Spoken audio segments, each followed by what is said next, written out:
සියලු දෙනාටම තෙරුවන් සරණයි.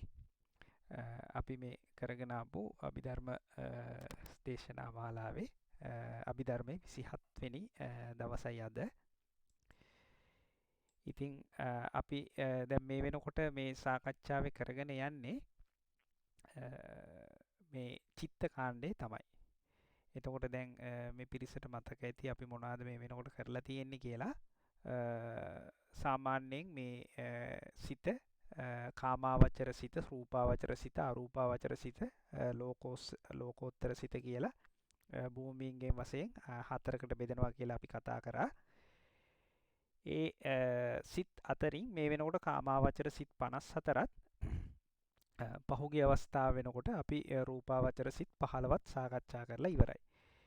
ඉතින් දැන් මේ වෙනකොට මේ පිරිසට හොඳටම තේරෙනවා දැන් අපි අවබෝධයක් ඇති කියලා හිතනවා මේ කාමාවචර සිත් සියල්ලත් රූපාවචර සිත් සියල්ලත් පිළිබඳව. දැන් අද ඉඳලා අපි සාකච්ඡාව අද දිනේ විශේෂයෙන් කරන්නේ මේ අරූපාවචර සිත් සම්බන්ධයෙන් තමයි.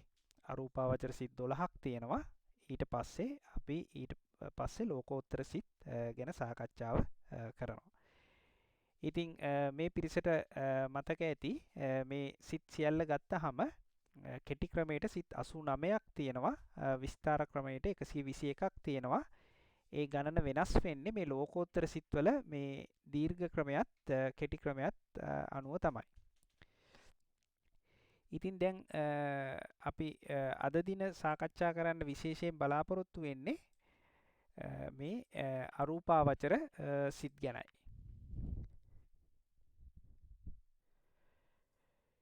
ඉතින් අරූපාවචර සිත් ගැන කතා කරද්දී මේ අරූපාවචර සිත් කියන්නේ මේ රූපයන්ගෙන් ඈත් කොට වඩා ශාන්ත බවට සහ ප්‍රණීත බවට පත්කර පංචම ධාන සිතම තමයි. ඉතින් අපි මේ වෙනකොට දන්නවා රූපාවචර සිත් පහක් තියෙනවා. රූපාවචර ප්‍රථම ධාන සිත, රූපාවචර දෙවෙනි ධාන සිත, තුන්වෙනි ධාන සිත, හතරවෙනි ධාන සිත සහ පස්වෙනි ධාන සිත කියලා. ඉතින් ඒ සිත් ඒ ප්‍රථම දෙවෙනි තුන්වෙනි හතරවෙනි පස්වෙනි ආදී වශයෙන් ගත්තේ ඒ ධානයන්ගේ වෙනස් වීම අනුව. එතකොට විතක්ක විචාර ප්‍රීති සුඛ ඒකාග්‍රතා සහිත ප්‍රථම ධානය ආදී වශයෙන් අරගෙන අන්තිමේදී මේ පංචම ධානය කිව්වහම උපේක්ෂා ඒකාග්‍රතාවෙන් යුතු පංචම ධානය කියලා අපි සාකච්ඡා කරා. එතකොට මේ එක එක ධානයක් ධානයන්ගේ වෙනස් වීමෙන් පමණක් නෙමෙයි ප්‍රථම ධානයට වඩා ද්විතීයික ධානයත්, ද්විතීයික ධානයට වඩා තෘතීයික ධානයත් ඔය ආදි වශයෙන් ගත්තාම පංචම ධානය තමයි රූපාවචර ධානවල ප්‍රණීතම ධානයේ හැටියට ගන්නෙ. ඉතින් ඒ කෙසේ වෙතත් මේ රූපාවචර ධානයන්ගේ මේ අරමුණ එහෙම නැත්නම් ඒ ධානයට ආරම්භණය වන්නේ එක්තරා රූප අරමුණක් තමයි. අපි ඒ රූපත් මොනවද කියලා සාකච්ඡා කරා. මේ සමත භාවනා යටතේ සමත කර්මස්ථාන 40ක් තියෙනවා. ඒ කර්මස්ථාන සියල්ලම රූප නෙමෙයි. දැන් මෛත්‍රී කර්මස්ථානය, කරුණා කර්මස්ථානය ගත්තාම ඒව රූප නෙමෙයි. ඒ වුණාට දැන් රූප ධානයන් ගත්තාම ඒ කර්මස්ථානය අනුව Tamanට වැටෙන්නේ යම්කිසි රූපයක් තමයි. ඒක නිසා ඒ ධානය රූපාවචර ධාන වෙනවා. දැන් උදාහරණයක් හැටියට කෙනෙක් මෛත්‍රී භාවනාව කරනවා නම් මෛත්‍රී භාවනාවේ කර්මස්ථානයේ මෛත්‍රිය ඒ වුණාට Tamanට ධානය ලැබෙන්නේ ඒ ධානය කුමන හෝ පණ තියෙන සත්වයක් අරමුණු කරගෙන ඒ ආරම්මණය ඒ පුද්ගලයා අරමුණු කරගෙන මෛත්‍රී වඩද්දී. එතකොට මේ මෛත්‍රී භාවනාවට ඒ පුද්ගලයා අරමුණු වන නිසා ඒ අරමුණ පුද්ගලයා ඇසුරු කොට Tamanට රූපයක් ඒ අවස්ථාවේදී කර්මස්ථානයේ වශයෙන් වැටහෙනවා. ඒක නිසා ඒ ආකාරයටත් ඒ භාවනා රූපාවචර වෙනවා. ඉතින් දැන් මේ රූපයන්ගෙන් ඈත් කරන්න එහෙම නැත්නම් මේ රූපයන්ගෙන් වඩා ඈත් වීමෙන් තවදුරටත් ප්‍රණීත වන ධාන තමයි අරූපාවචර ධාන සිත් කියලා කියන්නේ. එතකොට මේ සිත් මේ රූපයන්ගෙන් ඈත් වීම නිසාම රූපාවචර සිත් වලට වඩා ප්‍රණීත වෙනවා. ඉතින් මේ සිතුත් අර රූපාවචර සිත් වගේම කුසල විපාක ක්‍රියා කියලා තුන් කොටසකට බෙදන්න පුළුවන්.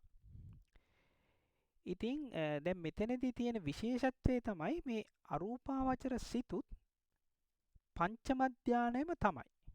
දැන් පංචම ධානය කියන්නේත් ප්‍රථම ධානය, ද්විතීක ධානය, තෘතීක ධානය ඔය ආදි වශයෙන් ගිහිල්ලා පංචම ධානය කියන්නේ උපේක්ෂා ඒකාග්‍රතාවයෙන් යුතු ධානයට තමයි පංචම ධානය කියලා කිව්වේ. එතකොට මේ ධානයේ ධානාංග දෙකයි තියෙන්නේ. එතකොට ඒ වගේම තමයි මේ අරූපාවචර සිත්වලත් ධානාංග වශයෙන් ධානාංග දෙකම තමයි තියෙන්නේ. මේ සියලුම අරූපාවචර සිත් පංචම ධානයම තමයි. ඒ පංචම ධානයේ තියෙන උපේක්ෂා ඒකාග්‍රතාවය කියන ධානාංග දෙකම තමයි තියෙන්නේ. ඉතින් මේ අරූපාවචර සිත් ભેදයට පැමිණෙන්නේ මේ කුසල විපාක ක්‍රියා කියන දේ කොහොමත් පොදුයි රූපාවචර සිත් වලටත් අරූපාවචර සිත් වලටත්. මේ අරූපාවචර සිත් ભેදයට පැමිණෙන්නේ ඒකෙන් ගන්න ආරම්මණය අනුව. ඒ කියන්නේ ඒ අරූපාවචර සිතට මොන අරමුණද ගන්න කියන එක අනුව තමයි මේ සිත ભેදයට පැමිණෙන්නේ.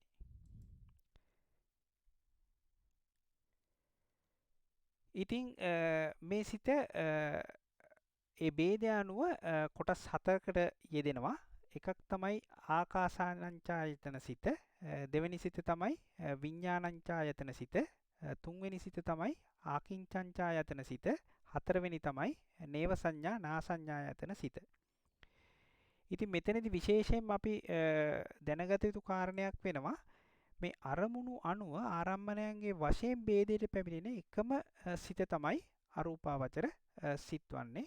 ඒ කියන්නේ දැන් අපි මීට කලින් කතා කරපු රූපාවචර සිත් 54 සමාවෙන්න මේ කාමාවචර සිත් 54 රූපාවචර සිත් 15 ඔය ආදි වශයෙන් ගත්තාම ඒවා වෙන වෙන කාරණා නිසා තමයි බුදුරජාණන් වහන්සේ ભેදයට පමුණවලා තියෙන්නේ. ඒ කියන්නේ දැන් උදාහරණයක් හැටියට ගත්තොත් රූපාවචර සිත් 15 දී කුසල් සිත් 5 ભેදයට පැමිණෙන්නේ ධානාංග අනුව.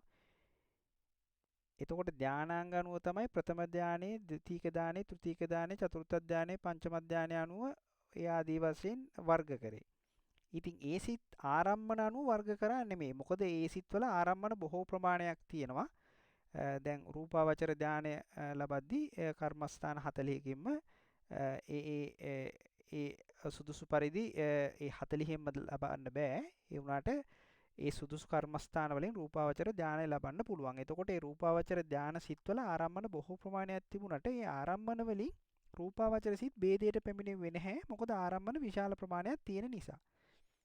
ඒ වුණාට මෙතනදී වෙන විශේෂත්වය තමයි අරූපාවචර සිත් ආරම්මණය අනුව තමයි ભેදයට පැමිණෙන්නේ. මොකද මේක ධානය හැටියට ගත්තොත් මේක පංචම ධාන සිතම තමයි. මේකේ වෙනස තියෙන්නේ රූපයක් නෙමේ අරමුණු කරන්නේ, අරූපයක් අරමුණු කරන්නේ. ඒක එක් කාරණාවක්. අනිත් එකේ අරමුණු කරන ආරම්මන හතරක් තියෙනවා. ඒක නිසා ඒ ආරම්මන අනුව අරූපාවචර සිත් හතරකට බෙදෙනවා. ඉතින් ඒක විශේෂ කාරණයක් හැටියට අපි දැනගන්න ඕන.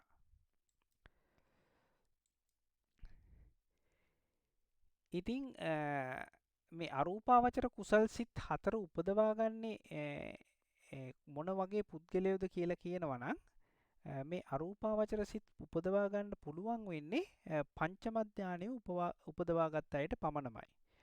දැන් කවුරු හරි හිතනවා නම් කිසිම භාවනාවක් නොකර ප්‍රථම ධානයේ, ද්විතීක ධානයේ ආදී වශයෙන් පංචම ධානයේ දක්වා වඩන්නේ නැතුව මම විසින් කෙලින්ම අරූප ධානයේ උපදවා ගන්න කියලා ඒක කවදාවත් කරන්න බෑ.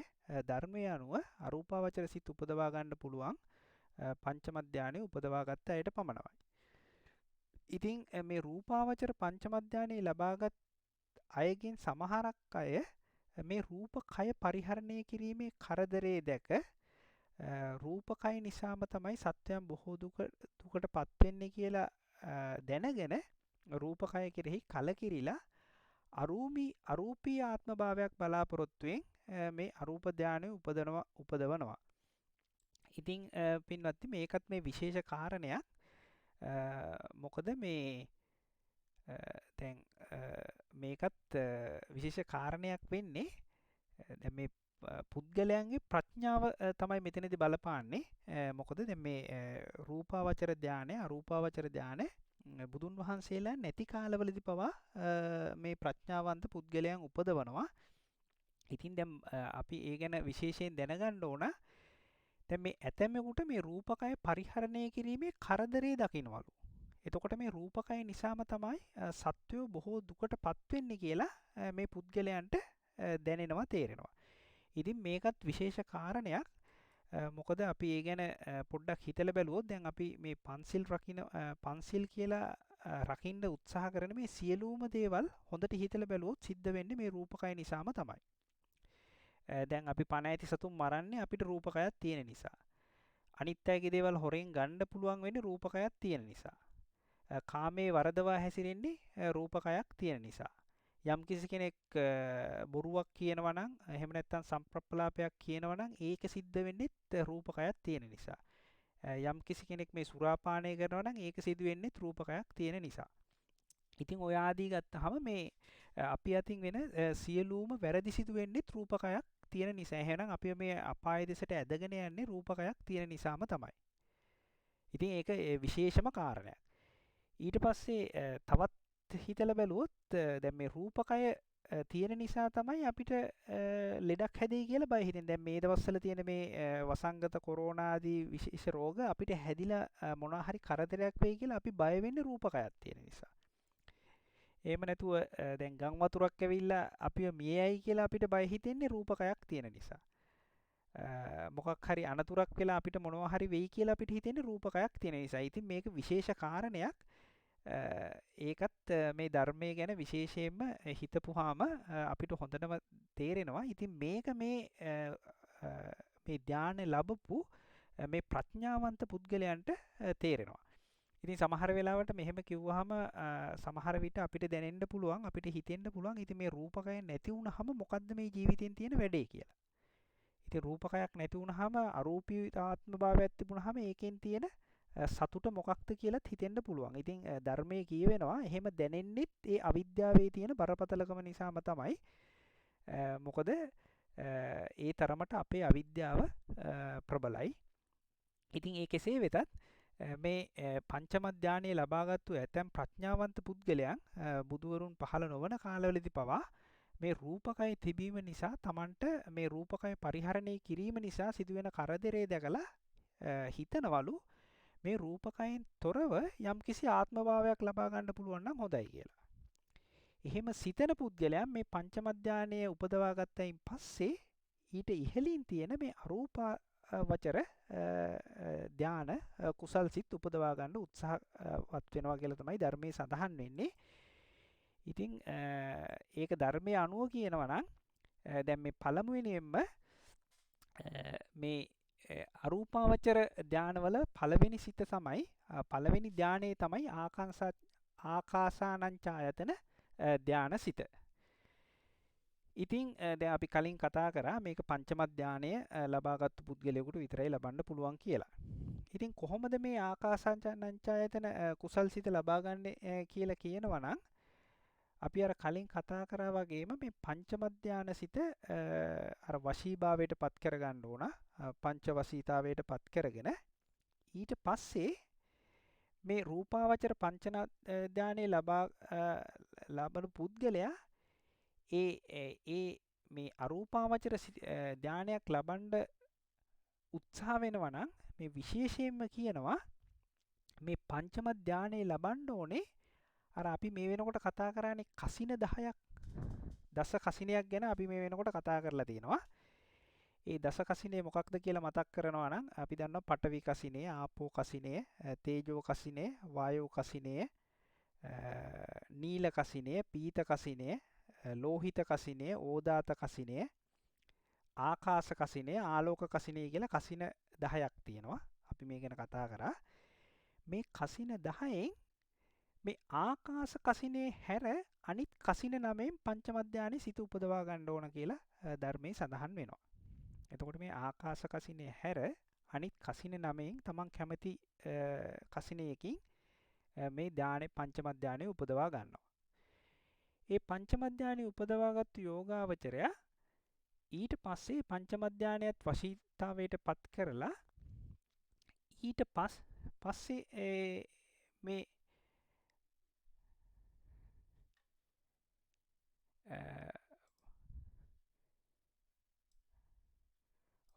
මේ පංචම ධානයත් වශීතාවයට පත් කරලා ඊට පස්සේ දැන් ඒ තමන් ඉස්සරහ එතකොට දැන් මේ පටිභාග නිමිත්ත දැන් ඊට පස්සේ පටිභාග නිමිත්තෙන් පංචම ධානයට සමවැදිලා පංචම ධානයෙන් නැගී සිටිනවා. දැන් නැගී සිටියට පස්සේ තමන් ඉස්සරහා මේ පංචම පටිභාග නිමිත්ත පේනවා. ඊට පස්සේ මේ ධර්මයේ සඳහන් කරනවා දැන් මේ පටිභාග නිමිති ඊටම දීප්තිමත් තමන්ට පෙනෙන ප්‍රඥප්තියක්.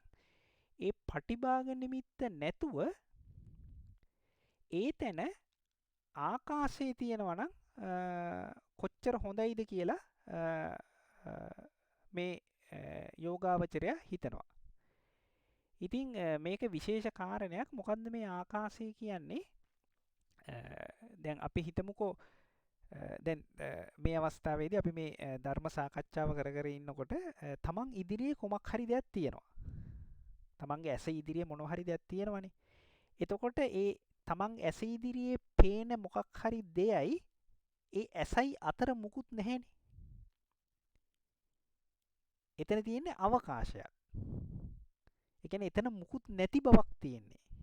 එතන කිසිම දෙයක් නැහැ. ඒකට තමයි මේ ආකාශය කියලා කියන්නේ. එහෙම නැතුව මේ අපි සිංහලෙන් කියන අහස කියන අදහස නෙමෙයි. කිසිවක්ම නැති. ඒ කියන්නේ අරූපී දෙයක්. එතන රූපයක් මුකුත් නැහැ. ඒ අතර තියෙන්නේ අවකාශයක්. එහෙම නැත්නම් ආකාශයක්. එතකොට දැන් මේ යෝගාවචරය හිතනවා මේ පළමු කසින නිමිත්ත පෙනුණු තැන. ඒ කියන්නේ දැන් Tamanට හොඳට පේන මේ කසින නිමිත්තේ තැන කිසි දෙයක් නැති වුණා නම් හොඳයි කියලා. එහෙම හිතපුහා මේ ධානයේ බලයෙන් ඒ කසිනෙන් ගන්නා ලද්දක් නිසා ඒ ධානයේ බලයෙන් එතකොට ඒ පේන්නේ තමන්ගේ කසිනේ තියෙන තැන ඒ කසිනේ නැති වෙලා එතන ආකාශයේ පේන්න පටන් ගන්නවා. ඉතින් අපි මේක මේ සටහනේ තියෙන ආකාරයට කියවලා බලමු. රූපාවචර පංචම ධානයේ ලාභී ආකාශ කසිනෙන් අන්‍ය වූ කසිනයක් අරමුණු කරන පංචම ධාන චිත්තයෙන් මද වේලාවක් හිඳ තමාගේ ධාන චිත්තයේ රූප නිමිත්තෙන් බැහැර කර ගැනීමේ බලාපොරොත්තුවෙන් ධාන චිත්තයේ අරමුණ වූ කසින නිමිත්ත දෙස සිතින් බලාගෙන ඉන්නවා. ඊට පස්සේ ඒ රූපයක්සේ නොසිතා ආකාශය කියා සිතන්නට හෙවත් භාවනා කරන්නට පටන් ගන්නවා. එසේ භාවනා කරන කල්හි රූප කසිනේ නිමිත්තේ නැති වී පළමු කසින නිමිත්ත පෙනුණු තැන ආකාශය පෙනෙන්නට වෙනවා. ඒ කියන්නේ මුකුත්ම දැන් මේ පෙනෙනවා කොට දැන් මෙතන මේ රූප නිමිත්ත නැති වෙලා යනවා. එතකොට ඒක කසිනෙන් ගත්තු ආකාශයක්. ඒක නිසා ඒකට කියනවා ගාටිමාකාශය කියලා. ඒ කියන්නේ කසිනේ උගුල්ලවා ගත්තු ආකාශය කියලා. ඉතින් ඒ ඉදිරියට ආකාශය කියා භාවනා කරන කල්හි රූප නිමිත්ත පැවිදි රූපාවචර පංචම ධානයේ ඒ ආකාශය අරමුණු කොට නැවතත් උපදිනවා. ඉතින් දැන් මේක විශේෂ කාරණයක් අපිට හිතා ගන්නත් අමාරුයි. ඒ අත්දැකීම නොලබන නිසා ඉතින් දැන් අපි අර කලින් කතා කරන්නේ උග්ඝහ නිමිත්ත සමාවෙන්න පටිභාග නිමිත්ත තියෙද්දි රූපාවචර සිතක්. එතකොට ඒ පටිභාග නිමිත්තට කිඳා බසිනවා වගේ දෙයක් කියලා කිව්වා. එතකොට ඒ අවස්ථාව තමයි මේ ඒ පටිභාග නිමිත්ත අරමුණු කර ඒ අර්පණාගත වෙන අවස්ථාව කියලා අපි කතා කරා. දැන් මෙතනදි වෙන්නේ මේ පටිභාග නිමිත්ත තියෙන තැන පටිභාග නිමිත්ත නැතුව ගිහිල්ලා එතන ආකාශය ඇති වෙනවා. කිසිම රූප අරමුණක් නැති වෙලා යනවා.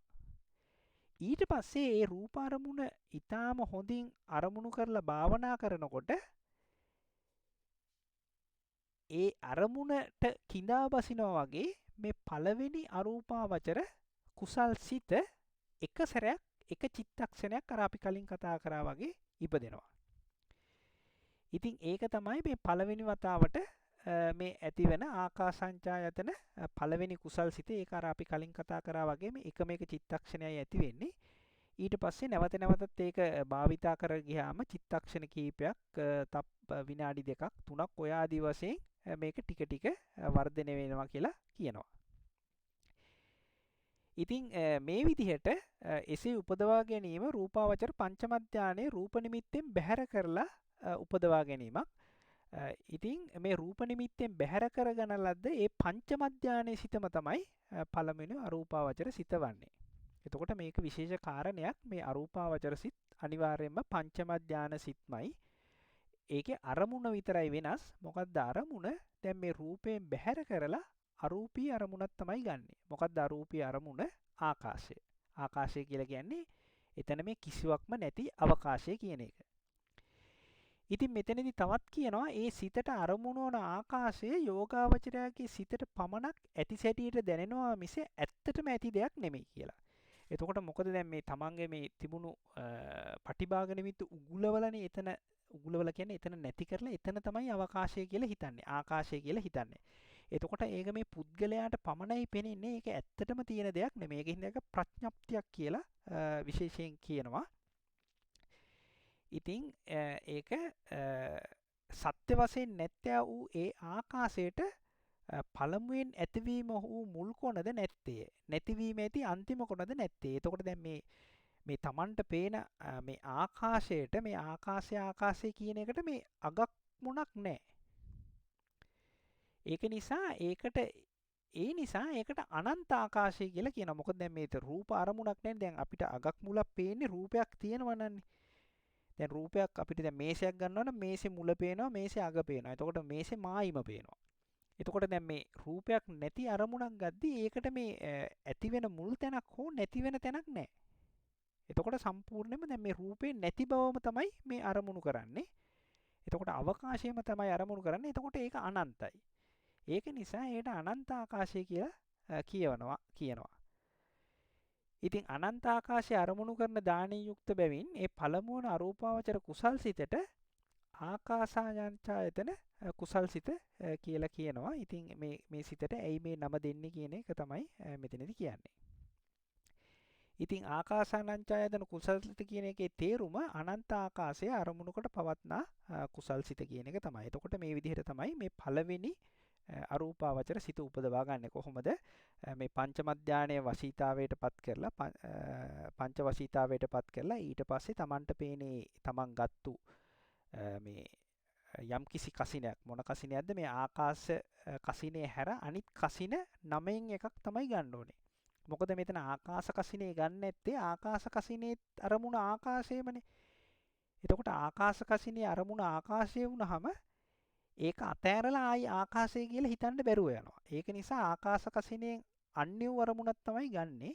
ඒ අරමුණ අරගෙන පංචම ධානයේ ලබලා ඊට පස්සේ ආරම්භණයේ තියෙන තැන කිසිවක්ම නැති ආකාශය තමයි තියෙන්නේ කියලා අරමුණු කරලා ඒ අරූපී බව ඇසුරු කරගෙන මේ පළවෙනි අරූපාවචර ධාන සිත උපදවා ගන්නවා.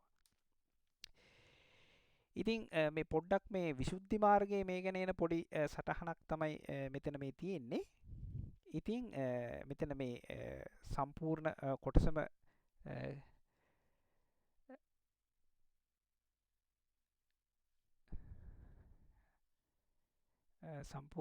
මෙතනදී අපි කියන්න යන්නේ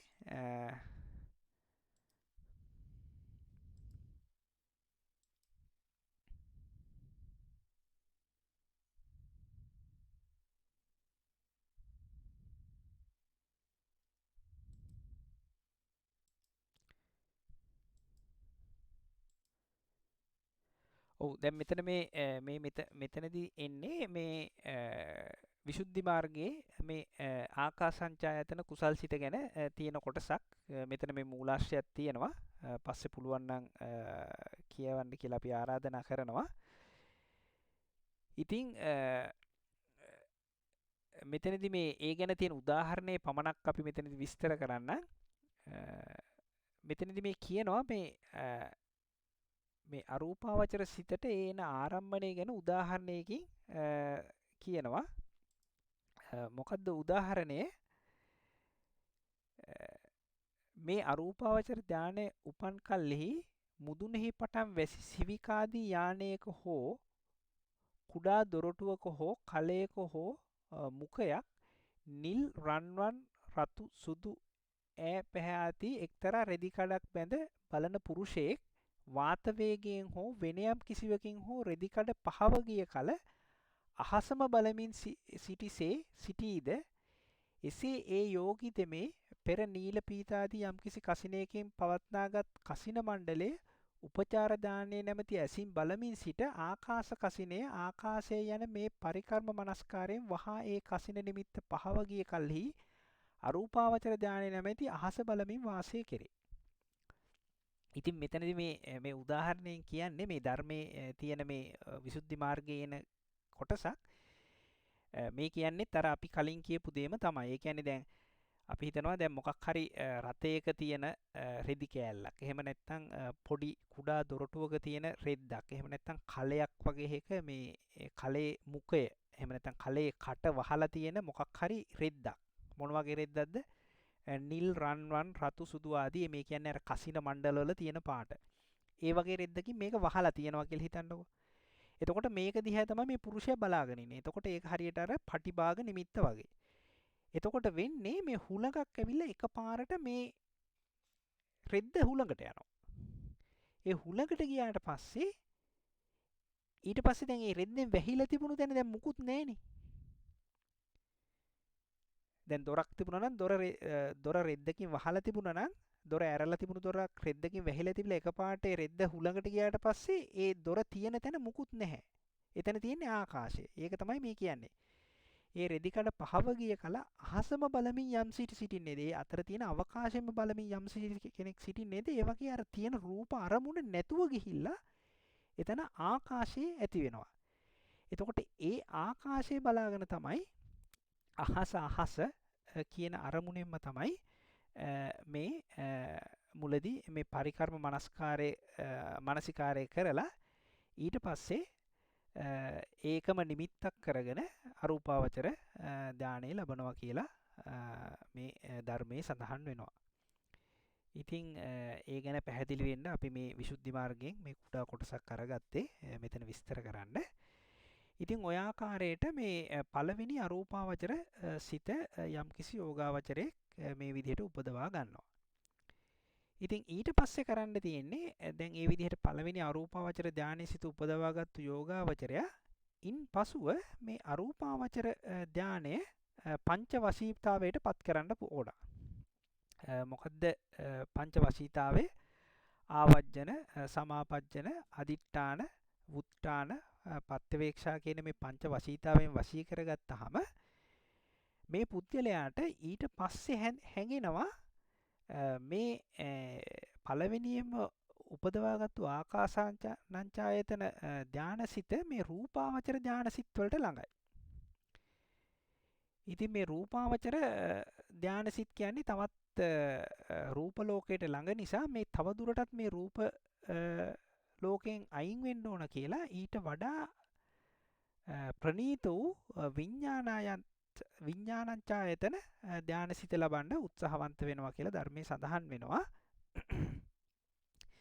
ඉතින් මොකද්ද මේ විඥානංචායතන කුසල් මේ ධානය කියලා කියන්නේ? අර දැන් අපි මේ වෙනකොට දැන් මේ යෝගාවචරය මේ ආකාසානංචායතන ධානසිත ලබලනේ තියෙන්නේ. එතකොට ඒ යෝගාවචරය හිතනවා දැන් මේ අනන්ත වූ ආකාශය අරමුණු කරන මේ ආකාසානංචායතන ධානසිත ඊටත් වඩා අනන්තයි. ඊටත් වඩා ප්‍රබලයි කියලා. ඊටත් වඩා සියුම් කියලා. එහෙම හිතලා ඒ ආකාසානංචායතන ධානසිත අරමුණු කරලා විඥානංචායතන දෙවනි ධානසිත ලබනවා කියලා තමයි ධර්මයේ සඳහන් වෙන්නේ. එතකොට මේක මෙතන කියවෙන හැටියට දැන් මේ ආකාසානංචායතන ධානය ලැබූ යෝගාවචරයා විසින් විඥානංචායතන ධානය ලැබීම පිණිස ආකාසානංචායතන සිත පංචවශීතාවයට පත් කර ගන්නවා. ඊට පසුව ආකාසානංචායතන ධානයේහි වශීභාවය ඇති කරගත් යෝගාවචරයා හට තමාගේ ධානයේ තවත් රූප නිමිත්තෙන් ඈත් කරනු පිණිස පළමුවන අරූපාවචර චිත්තය අරමුණන ආකාශයේ හැර දමා ඒ සිත පමණක්ගෙන ඒ අරමුණක් කරමින් විඤ්ඤාණේ කියා භාවනා කරන්නට පටන් ගන්නවා. ඒ කියන්නේ මේ අවස්ථාවේදී මොකද්ද කරන්නේ?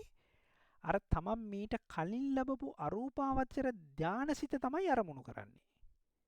දැන් පළවෙනි අවස්ථාවේදී අරමුණු කරේ ආකාශයනේ. එතකොට ඒ ආකාශය අරමුණු කරලා ලැබපු පළවෙනි ධානසිත. ඒ කියන්නේ ආකාසානංචායතන ධානසිත අරමුණු කරලා ඒක විඤ්ඤාණේ කියලා හිතමින් භාවනා කරන්න පටන් ගන්නවා. එහෙම භාවනා කරපුවාම පළමුවන අරූපාවචර චිත්තය අරමුණු කරන විඤ්ඤාණාචායතන කුසල් සිතේ ඔහුට ඉපදෙනවා. එතකොට ඒකත් විශේෂ කාරණයක්. එතකොට මේ විඤ්ඤාණාචායතන කුසල් සිතේ තේරුම විඤ්ඤාණය අරමුණු කොට පවත්නා දානයෙන් යුක්ත සිත කියන එක තමයි. එතකොට දැන් මේ අවස්ථාවේදී මේ විඤ්ඤාණාචායතන කුසල් සිතේ අරමුණු වෙන්නේ ආකාසානංචායතන සිත නිසා මේ අවස්ථාවේදී මේකේ අරමුණ ඇත්තටම පරමාර්ථ ධර්මයක්. මොකද පළවෙනි අවස්ථාවේදී අහසනේ අරමුණු උනේ. එතකොට ඒක අර යෝගාවචරයට පමණක් තේරෙන ඇත්තටම නැති ප්‍රඥප්තියක්. දැන් මේ අවස්ථාවේදී අරමුණු කරන්නේ ඊට කලින් ලැබපු ධානසිත. එතකොට ඒක නිසා ඒක පරමාර්ථයක් නිසා විඤ්ඤාණංචායතන කුසල් සිතට අරමුණ පරමාර්ථ ධර්මයක්. මොකද්ද පරමාර්ථ ධර්මයේ? ආකාසානංචායතන කුසල් සිත. ඉතින් ඒ විදිහට තමයි මේ දෙවෙනි ධානය උපදවා ගන්න. ඉතින් මේ දෙවෙනි ධානය උපදවා ගත්තට පස්සේ ඊට පස්සේ ධර්මයේ සඳහන් වෙනවා තුන්වෙනි අරූපාවචර ධාන සිත උපදවා ගන්නවා කියලා. ඉතින් මේකත් අර වගේම තමයි. මොකද්ද ඒ කියන්නේ දැන් තුන්වෙනි ධානය සිත උපදවා ගන්න පුළුවන් වෙන්නේ යෝගාවචරයට ඊට කලින් ලැබපු විඤ්ඤාණාචායතන කුසල් සිත අර පංච වශීතාවයෙන් වශී කර ගන්න ඕන. මොකද්ද පංච වශීතාවේ? ආවජ්ජන, සමාපජ්ජන, අදිඨාන, උත්තාන, පත්‍යවේක්කන කියන පංච වශීතාවයෙන් වශීභාවයට පත් කර ගන්නවා. ඉතින් මේ පංච වශීතාවයෙන් පත් කරගත්තට පස්සේ මේ පුද්ගලයාට හිතෙනවා දැන් මේ රූප භවයෙන් මේ රූපයෙන් තව තවත් ඈත් වෙලා ඊට වඩා ප්‍රණීත වුණු තවත් අරූපාවචර සිතක් ලබා ගත්තොත් හොඳයි කියලා. ඉතින් එහෙම හිතන පුද්ගලයා මොකද කරන්නේ? දැන් මේ වෙනකොට විඤ්ඤාණංචායතන ධානසිතෙන් ලැබලා තියෙන්නේ. එතකොට මේ විඤ්ඤාණංචායතන ධානසිතේ අරමුණ තමයි අර පළවෙනි අරූපාවචර සිත. ඊට පස්සේ මේ පුද්ගලයා හිතනවා මේ අරූපාවචර සිත මොන අරූපාවචර සිතද? මේ පළවෙනි ධානයේ ලැබපු අරූපාවචර සිත. ඒ කියන්නේ ආකාසානංචායතන ධානසිත නැති වෙවි යනවනි කියලා. ඒක තියෙනවා ඊට පස්සේ ඒක නැති වෙලා යනවා. ඒක තියෙනවා ඊට පස්සේ ඒක නැති වෙලා යනවා. මොකද මේ ධානයේ දිගටම හිටියට මේ ධානයේ නැති අවස්ථාවලදී ඒ සිත නැහෙනේ. එහෙම නැතුව ඒක මේ සුළු වශයෙන් හිතුවොත් ධානයේ නැති අවස්ථාවලදී ඒ සිත නැහැ. ධානයෙන් තොරව ඉන්න අවස්ථාවලදී ඒ සිත නැති වෙලා යනවානි කියලා. එහෙම හිතලා ඒ සිතේ නැති බව අරමුණු කරනවා. ඉතින් මේකත් සියුම් කාරණයක් පින්නත් නේ. එතකොට මේ නැති බව කියන්නේ පරමාර්ථ ධර්මයක් නෙමෙයි. ඒක අපි කලිනුත් ගොඩක් කලින් කිව්වා. මොකද අපි හිතනවා නම් ගින්දර තියෙනවා ඊට පස්සේ ගින්දර නිමිලා යනවා. ගින්දර නැතිව යනවා. එතකොට මේ ගින්දරේ නැති බව කියන්නේ පරමාර්ථ ධර්මයක් නෙමෙයි. දැන් පරමාර්ථ ධර්ම වල හැම වෙලාවෙම කතා කරන්නේ ඇත්තටම තියෙන දෙයක්. දැන් අපි කතා කරොත් රූප 28 ගැන කතා කර වේවා. ඊට පස්සේ මේ සිත් ගැන කතා කරපුවා වේවා. ඊට පස්සේ නිර්වාණය ගැන කතා කරපු ඒවා වේවා. චෛතසික වේවා. මේවා ඇත්තටම තියෙන දේවල්. දැන් නිර්වාණය පවා ඇත්තටම තියෙන දෙයක්. අපිට අවබෝධ කරගන්න බැරි වුණාට චෛතසික පවා ඇත්තටම තියෙන දෙයක්. සිත් පවා ඇත්තටම තියෙන දෙයක්. එතකොට මේ තියෙන දේවල් තමයි පරමාර්ථ වෙන්නේ. එතකොට දැන් මේ අවස්ථාවේදී මේ ආකින්චංචායතන සිත උපදවා ගන්න යන යෝගාවචරය හිතන්නේ මොකක්ද? මේ පළවෙනියටම මට ලැබුණු ආකාසාචංචායතන කියන කුසල් සිත නැති වෙලා යනවානේ. ඒකේ නැති බව අරමුණු කරන්න පටන් ගන්නවා. අරමුණු කරලා මොකද්ද කරන්නේ? ඔහු හිතනවා මේ නත්ති කිංචි කියලා. ඒ කියන්නේ කිසිවක්ම නැහැ කියන තේරුම මේක කියන්නේ ධර්මයේ අනුව. මේ කිසිවක්ම නැහැ කියලා මේ ඒ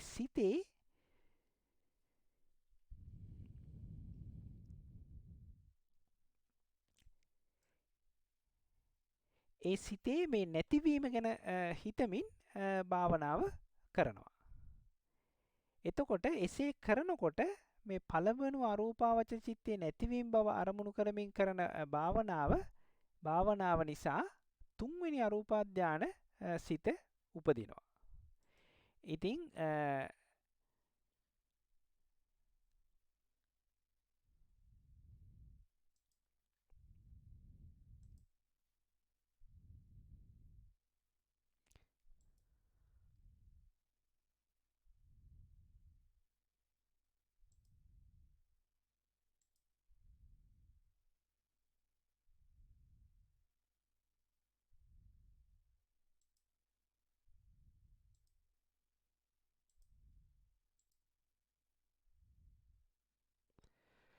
එතකොට මේ නත්ති කිංචි කියමින් භාවනා කරන නිසා මේ සිතේ නැති බව අරමුණු කරමින් භාවනා කරලා මේ තුන්වෙනි අරූපාවචර ධානසිත උපදවනවා. එතකොට මේ ආකින්චංචායතන කුසල්සිත කියන එකේ තේරුම පළමුවෙනි අරූපාවචර චිත්තයගේ නැති බව අරමුණු කරන ධානයේ යුක්ත සිත කියන එක තමයි.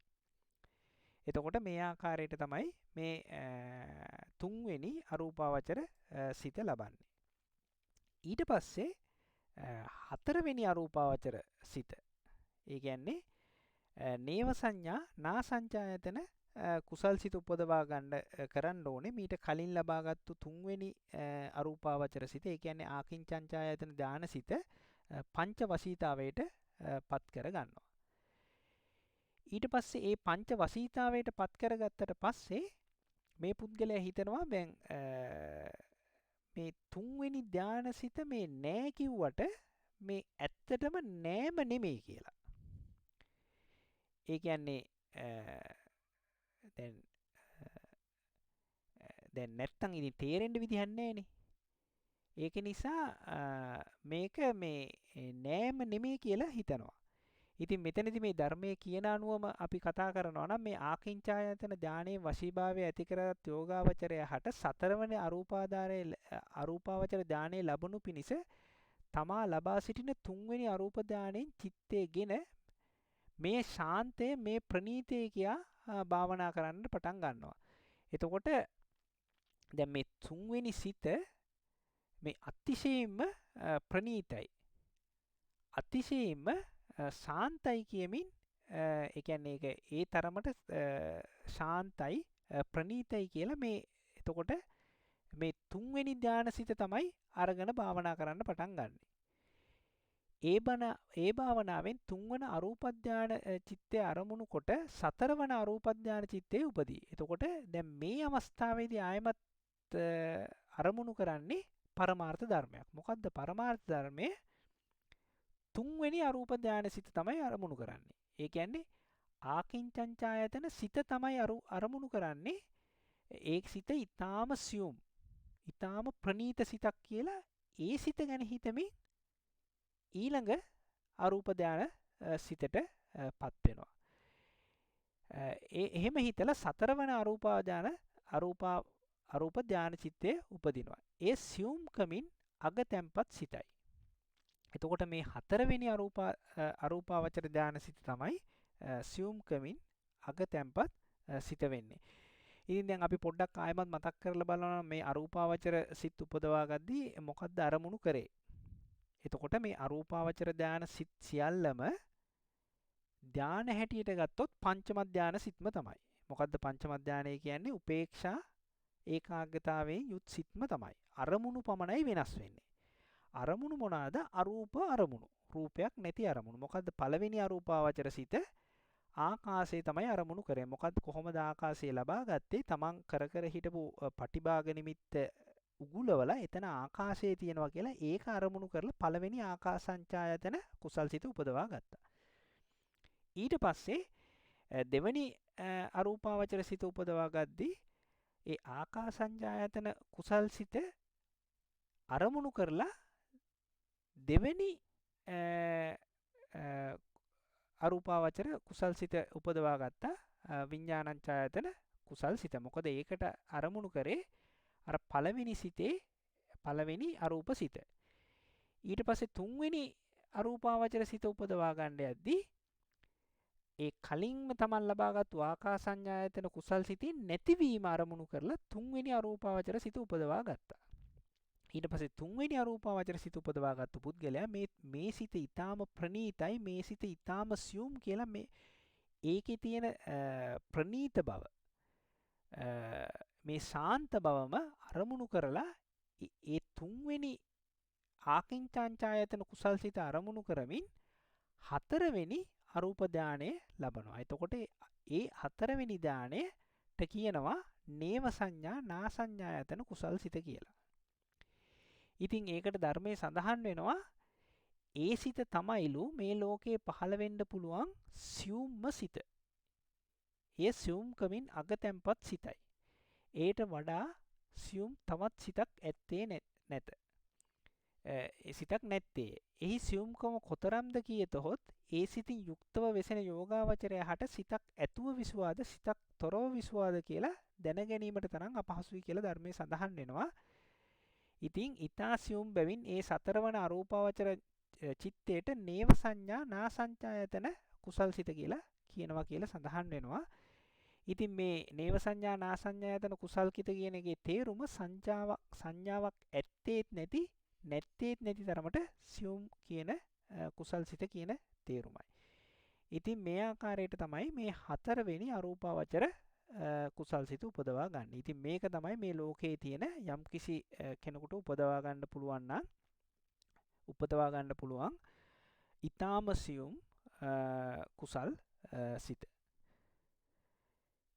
ඉතින් මේ සිත මේ කාමාවචර සිතක්. ඒක මේ සිත බුදුවරුන් නැති කාලවලදී පවා යෝගාවචරයන් විසින් උපදවා ගන්නවා. ඉතින් මේ ආකාරයට මේ අරූපාවචර කුසල් සිත් 4 උපදවා ගන්න හැටි අපි අවබෝධ කරගන්න ඕන.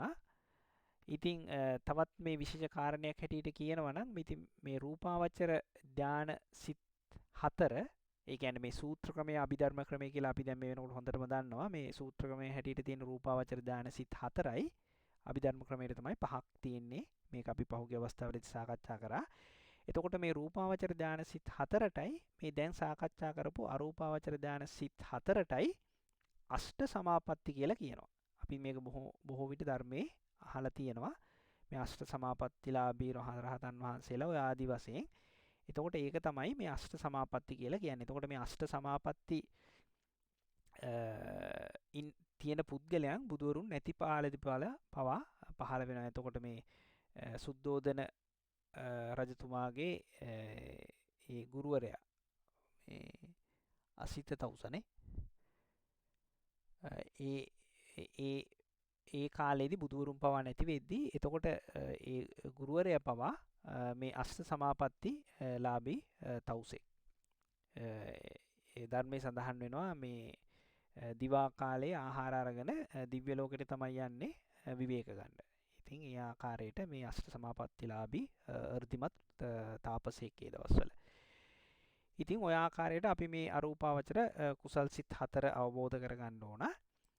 ඉතින් මේ සිත් 8ම මේ බුදුවරුන් අනුදැන වදාළ සිත්.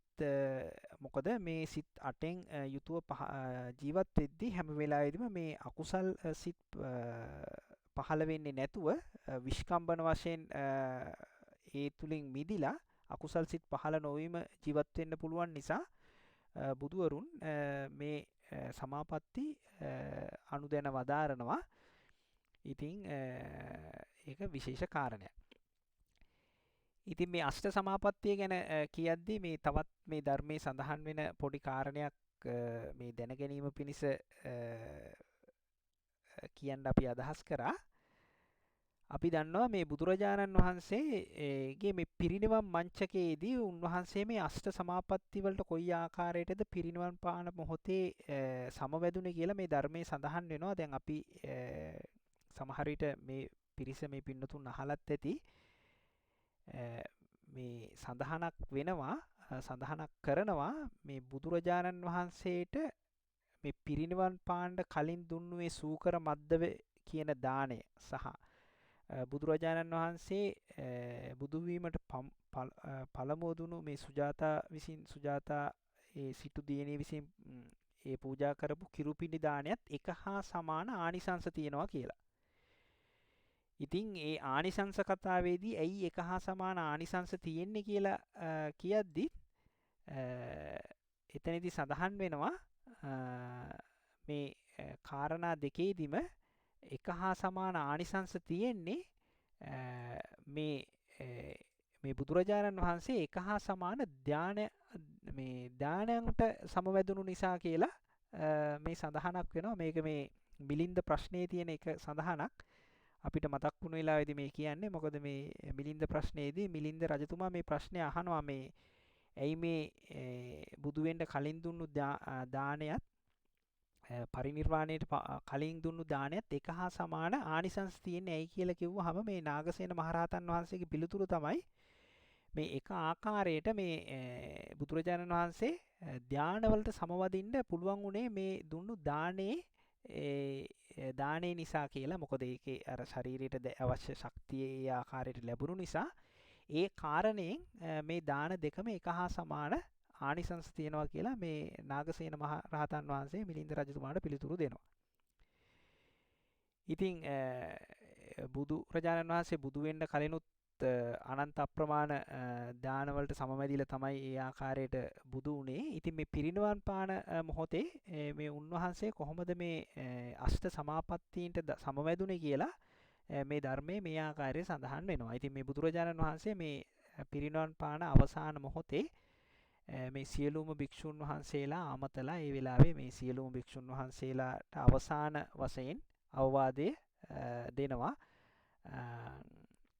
මහණෙනි, අවසන් වතාවට මම ඔබ අමතමි. සියලු සංස්කාර ධර්මයෝ නැසෙන සුළුයි අප්‍රමාදව කුසලයේ යෙදෙන්න කියලා. ඉතින් එහෙම කියලා බුදුරජාණන් වහන්සේ මේ සිංහ සෙයියාවෙන් සයනය මත නිදා ගන්නවා, වැඩ සිටිනවා. එහෙම කියලා දැස් පියා ගන්නවා කියලා සඳහන් වෙනවා. එතකොට මේ සිංහ සෙයියාව කියලා කියන්නේ මේ සිංහෙක් නිදා ගන්න ආකාරයට. එතකොට සිංහෙක් අර ඇලේට හැරිලානේ ඉන්නේ. සිංහෙක් බිම නිදාගෙන ඉද්දි මේ ගවයෙක් වගේ මේ කකුල් හතර උඩ එහෙම ඉන්නේ නැහැ. සිංහෙක් අනිවාර්යයෙන්ම මේ කකුල් හතරම එක පැත්තකට යන්න සිංහ සෙයියාවෙන් තමයි ඉන්නේ. ඒ වගේම තමයි බුදුරජාණන් වහන්සේත් ඒ සිංහ සෙයියාවෙන් අපි දන්නවා මේ කියනකොට ඒ සිංහ සෙයියාවෙන් මේ සයනය මත ඉඳලා ඒ අවසාන අවවාදය ප්‍රකාශ කරලා දැස් දෙක පියාගත්තලු. ඉන් පසුව ධර්මයේ සඳහන් වෙනවා උන්වහන්සේ සිහි නුවණින්ම ප්‍රථම ධානයට සමවදිනවා. එතකොට මේකත් විශේෂ කාරණයක්. මේ බුදුරජාණන් වහන්සේලා පවා ඒ සියලුම පුද්ගලයන් මේ ධානයට පිළිවෙලින් තමයි යන්න ඕනේ. එකපාරට ඉහළම ධානයට යන්න බෑ. ප්‍රථම ධානයට සමවදිනවා. ඊට පස්සේ එයින් නැගිට. දැන් මේ එයින් නැගිට ගිහම අපි දන්නා මේ ධානයෙන් තමයි නැගී සිටින්නේ. එයින් නැගිට ද්විතීක ධානයට සමවදිනවා. එයින් නැගිට තෘතීක ධානයට සමවදිනවා. තෘතීක ධානයෙන් නැගිට බුදුරජාණන් වහන්සේ චතුර්ථ ධානයට සමවදිනවා. එතකොට මේ කියන්නේ මේ සූත්‍ර ක්‍රමයට. එතකොට දැන් මේ අභිධර්ම ක්‍රමයෙන් නම් මේ පංචම ධානයට සමවදිනවා. එතකොට මේ රූපාවචර උහළම ධානයට ගියා. සමවැදුණු උන්වහන්සේ. ඊට පස්සේ එයින් නැගීගත් බුදුරජාණන් වහන්සේ ආකාසානංචායතන නම් අරූප ධානයට සමවැදෙනවා. අනතුරුව විඥානංචායතන ආකින්චංචායතනයේද ඊටත් අනතුරුව දැන් නේව සංඥායතනයේද අනුපිළිවෙලින් සමවදිනවා. දැන් එතකොට මේ අරූපාවචර ධානවලුත් එකින් එකට ඉහළට සමවදිනවා. ඊට පස්සේ මේකත් විශේෂ කාරණයක් පින්වත්නි. මේ ධාන 8ටම සමවැදුනට පස්සේ තමයි මේ අපි දන්න නිරෝධ සමාපත්තියට සමවදින්න පුළුවන්. ඊට පස්සේ බුදුරජාණන් වහන්සේ මේ නේව සංඥා නාසඤ්ඤායතනෙනුත් නැගිලා ඊට පස්සේ සංඥා වේදිත නිරෝධ සමාපත්තියට සමවදිනවා. එතකොට මේ නිරෝධ සමාපත්තියට සමවැදුනහම මේ හිත උපදින එක නැවතිලා යනවා. ඒක කරන්න පුළුවන් අනාගාමී වහන්සේලාටත් රහතන් වහන්සේලාටත් පමණයි. ඒත් මේ රහතන් වහන්සේලාත් අනාගාමී වහන්සේලාත් මේ කියන අෂ්ට සමාපත්තියටම සමවදින්න පුළුවන් වෙලා ඉන්නත් ඕන. එතකොට බුදුරජාණන් වහන්සේ මේ අවසාන වශයෙන් මේ නිරෝධ සමාපත්තියට සමවදිනවා. එතකොට මේ අවස්ථාවේදී මේ නිරෝධ සමාපත්තියට සමවැදුනහම මේ සම්පූර්ණයෙන්ම සිත නැවතිනව පමණක් නෙමෙයි. ඉතින් සිත කොහොමත් නැවතිලා මේ පෙනුමෙනුත් මේ දැන් බුදුරජාණන් වහන්සේ මේ සම්පූර්ණයෙන්ම නිරුද්ධ වෙලා වගේ තමයි ශරීරය දිහා බලපුවම පේන්නේ. එතකොට මේ මහා කරුණික බුදුරජාණන් වහන්සේ නිරෝධ සමාපත්තියට සමවදිනවත් සමගම උන්වහන්සේගේ ශරීරයේ තිබුණා වූ කාය සංස්කාර, වචී සංස්කාර, මනෝ සංස්කාර තුනී වී නිරුද්ධව ගියාය.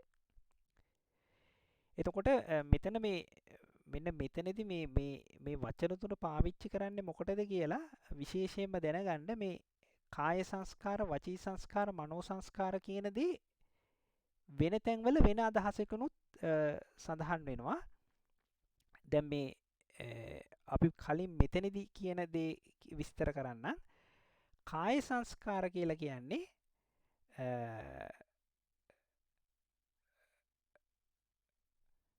කාය සංස්කාර කියලා කියන්නේ පළවෙනියට කියන්නම් වචී සංස්කාර කියලා කියන්නේ විතක්ක ਵਿਚාර දෙකට. විතක්ක ਵਿਚාර කියන චෛතසික දෙකට. එතකොට මේක මෙහි විදිහට ලියලා තිබුණාට මේක නැති වෙන පිළිවෙල වෙනස් විදිහක්. ඒක විස්තර කරන්න අපි මෙතනින් කියන්නම්. දැන් පළමුවෙන්ම දන්නවනේ ප්‍රථම ධානය කියන්නේ මොකක්ද කියලා. එතකොට ප්‍රථම ධානය කියලා කියන්නේ විතක්ක ਵਿਚාර ප්‍රීති සුඛ ඒකාග්‍රතාව සහිත ප්‍රථම ධානය. එතකොට ප්‍රථම ධානයේදී විතක්ක ਵਿਚාර ප්‍රීති සුඛ ඒකාග්‍රතාවය තියෙනවා. ඒක නිසා ප්‍රථම ධානයේදී විතක්ක ਵਿਚාර දෙක තියෙනවා. එතකොට දැන් මේක සූත්‍ර ක්‍රමය නිසා ප්‍රථම ධානයේ ඉඳන් ද්විතීක ධානයට යද්දී විතක්ක ਵਿਚාර දෙක නැති වෙලා යනවා. ඊට පස්සේ තෘතීක ධානයේ චතුර්ථ ධානයේ ආදි වශයෙන්දී කොහොමත් විතක්ක ਵਿਚාර නැහැ. ඉතින් ප්‍රථම ධානයේ ඉඳන් දෙවෙනි ධානයට යද්දී විතක්ක ਵਿਚාර දෙක නැහැ. ඒක නිසා ඒ අවස්ථාවේදී කියනවා වචී සංස්කාර නැති වුණා කියලා. එතකොට මෙතනදී මේ විතක්ක ਵਿਚාර කියලා කියන්නේ වචී සංස්කාර වලට තමයි. ඊට පස්සේ ද්විතීක ධානයේ ඉඳලා තෘතීක ධානයට යනවා. තෘතීක ධානයේ ඉඳලා චතුර්ථ ධානයට යනවා. චතුර්ථ ධානයට ගියාම ආස්වාස ප්‍රාස්වාසයේ සම්පූර්ණයෙන් නවතිනවා. එතකොට ආස්වාස ප්‍රාස්වාසයට තමයි කාය සංස්කාර කියලා කියන්නේ.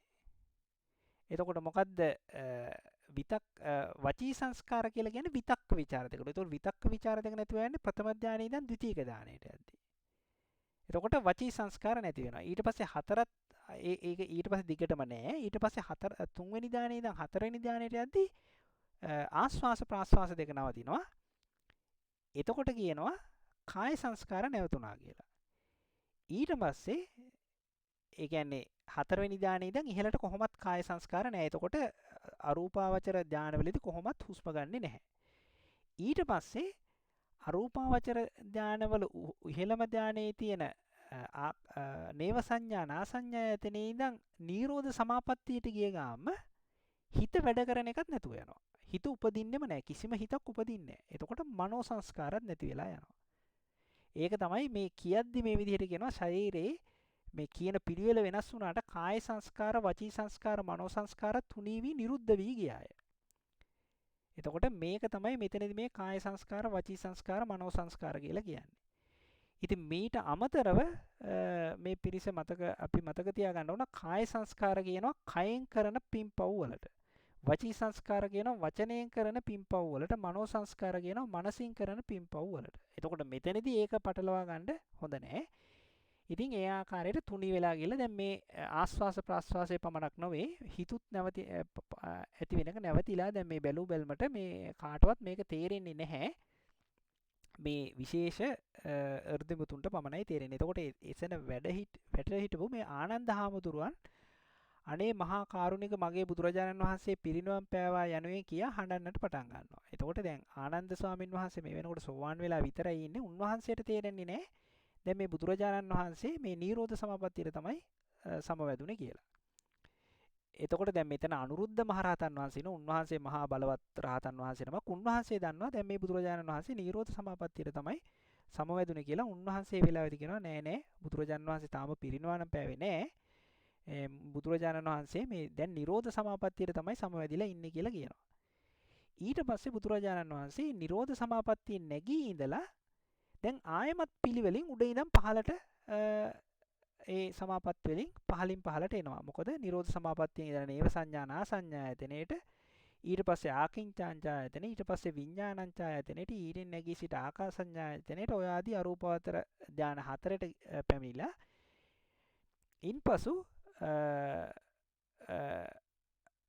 ඊට පස්සේ මේ හතරවෙනි ධානය, තුන්වෙනි ධානය, දෙවෙනි ධානය, පළවෙනි ධානය ආදී ප්‍රථම ධානයටම එනවා. ඊට පස්සේ ප්‍රථම ධානයේ ඉඳන් නැවතත් අනුපිළිවෙලින් දැන් මේ පහළට මෙල නැවතත් අනුපිළිවෙලින් ප්‍රථම ධානයේ ඉඳලා ද්විතීක ධානයට, ද්විතීක ධානයේ ඉඳන් තෘතීක ධානයට, තෘතීක ධානයේ ඉඳන් හතරවෙනි ධානයට. එහෙම නැත්නම් අභිධර්ම ක්‍රමයෙන් කියනවා මේ පංචම ධානයටත් ගිහිල්ලා සමවැදිලා ඒ පංචම ධානයේ නැගී සිටලා තමයි නැගී සිටිනවත් සමගම දසදහසක් ලෝක ධාතු කම්පා කරවමින් කෝටි ගණන් දේව බ්‍රහ්ම සමූහයා සුසුම් සයුරේ ගිල්ලමින් මේ පුණ්‍යවත් සුද්ධ භූමියේ අවසන් සුසුම් පොද වාතලයට මුසු කර මේ මිහිමත සිදුවිය හැකි අතිශයින්ම සංවේග ජනක වූ ආශ්චර්යමත් වූ මහා පරිනිර්වාණයට පත් වුණා කියලා ධර්මයේ සඳහන් වෙනවා. ඉතින් මේ ආකාරයට තමයි බුදුරජාණන් වහන්සේ පිරිනිවන් පෑව කියලා සඳහන් වෙන්නේ. ඉතින් මේක මේ ධර්මයේ සඳහන් වෙනවා හරියට මේ විදේශ රටකට යන්න උත්සාහ කරන පුරුෂයෙක් ඒ රටකට යන්න කලින් මේ Taman දන්න මේ අඳුරන හැම තැනටම ගිහිල්ලලු යන්නේ මේ සියලුම ඥාතීන් හමු වෙලා තමයි යන්නේ කියලා. ඒ වගේ මේ බුදුරජාණන් වහන්සේ මේ සියලුම මේ ධානයන්ට සමවැදිලා ඒ ධානයන්ගෙන් නැගී සිටලා නැවතත් මේ ලෞකික වූ මේ ලෝකයෙන් එහෙම නික්මිලා ඒ ලෝකෝත්තර වූ පරිනිර්වාණ භූමියට පත් වුණා කියලා මේ ධර්මයේ සඳහන් වෙනවා. ඉතින් ඔය ආකාරයට තමයි ඒ ගැන සඳහන් වෙන්නේ. ඉතින් මේක කියද්දී අපිට මේ සාමාන්‍ය මේක ගැන කියද්දී අපිට තේරෙන දෙයක් හැටියට අපිට හැඟෙන දෙයක් හැටියට අපිට අවබෝධ වෙන ආකාරයට තමයි මේ කියන්නේ. ඉතින් අපි අහලා තියෙනවා සමහර වෙලාවට මේ එක එක මහරහතන් වහන්සේලාත් එක එක 이르දි පාමින් පරිනිර්වාණයට පත් වුණා කියලා. ඉතින් අපි මේ වෙනකොට දන්නවා පංචම ධානයේ පවණයි 이르දි පාණ්ඩත් පුළුවන් කියලා. එතකොට ඒ උන්වහන්සේලාත් මේ අවසාන වෙලාවේ මේ පංචම ධානයෙන් නැගී සිටලා වෙන්න ඇති පරිනිර්වාණය කරන්න ඇත්තේ මොකද උන්වහන්සේලා මේ සමහර අපි අහලා තියෙනවා දැන් සමහර රහතුන් වහන්සේලා මේ අහසේ ඉඳගෙනම පිරිනවම් පාලා අහසේදීම මේ භූම දාණය වෙලා තියෙනවා. දැන් සමහර රහතුන් වහන්සේලා ඇවිදින ඉරියව්වෙන්ම පරිනිර්වාණය කරනවා. පිරිනවම් පානවා. ඔය ආදි වශයෙන් දේවල් අහලා තියෙනවනේ. ඉතින් ඒ වෙන්න ඇත්තේ මේ ආකාරයට මේ පංචම ධානයෙන් නැගී සිටලා වෙන්න ඇති කියලා අනුමාන කරනවා. ඉතින් මේ කොටසත් සමගම මේ සතරවෙනි සමාවෙන්න මේ අරූපාවචර කුසල්සිත හතර ගැන සාකච්ඡාව අපි අවසන් කරන්න බලාපොරොත්තු වෙනවා. එන ඊළඟ සාකච්ඡා වාරයේදී අරූපාවචර විපාක සහ ක්‍රියාසිත සාකච්ඡා කරන බලාපොරොත්තු වෙමි.